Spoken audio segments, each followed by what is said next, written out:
you said like CEOs or the top position is also need to realize that like they are the one of the cause of their headache, Yes. right?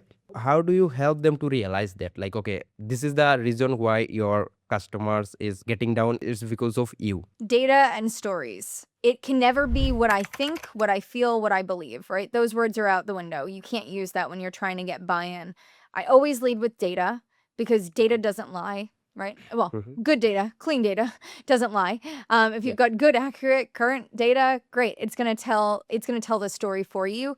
But there's an emotional connection that I think is also important. And I think folks have been more inclined to change when I brought Mhm. customers to those conversations. And not just, hey, here's what happened on that call. But the cool thing about the age that we live in right now is everything is recorded, right? Everything is Yeah. video recorded, audio recorded, transcribed.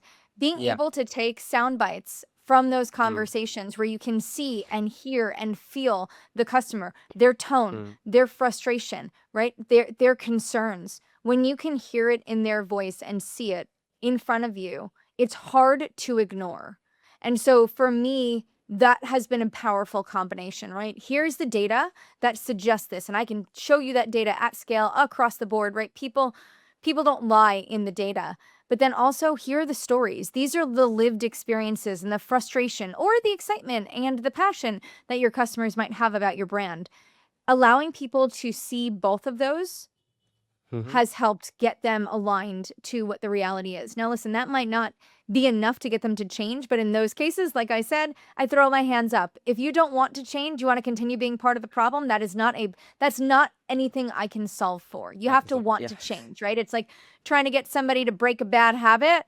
If you don't want Mhm. to change, there's nothing I can say or do that is going to change that outcome. Yeah, absolutely. Also, there is sometimes customers are also behave like not in a proper way. They might be frustrated just because they didn't understand something in terms of like in tech side. I have seen lots of complaint rise. There is a simple payment method they need to done and they it in a wrong way and they're frustrated.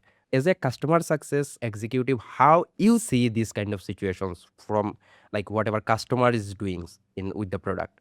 Yeah, so that is our fault, not the customer's fault. Okay. If we haven't designed a product that is intuitive and easy to use, that is on us. Now, we might think it is, but when you work Mhm. for a company and you build something, you are far too close to it, right? You Okay. cannot see that it's not that Mm. easy to use, that it does require some nuances and context. So I'm going to start Mm. there, right? It is Yes. absolutely our fault, not the customer's. The second point, they need to be properly trained and enabled on the solution, okay? And training Okay. and enablement does not happen in a 5-minute video. Mm. It's not something you can expect somebody to just see it once and figure it out, right? Maybe certain elements, sure, but change happens through repetition over time.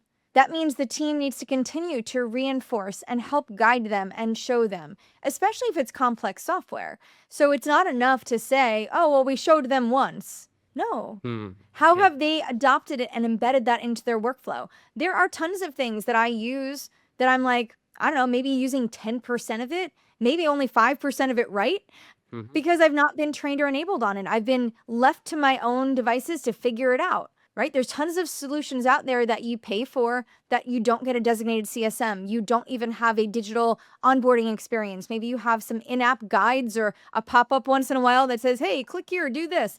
Maybe that's helpful, but that doesn't drive change. And so I think it's important to understand that if you are running a business, Mhm. your customer's inability to understand your problem that Yeah. you're solving in your product Yeah. doesn't entirely fall on just them. There is ownership internally as well, and you need to figure that out.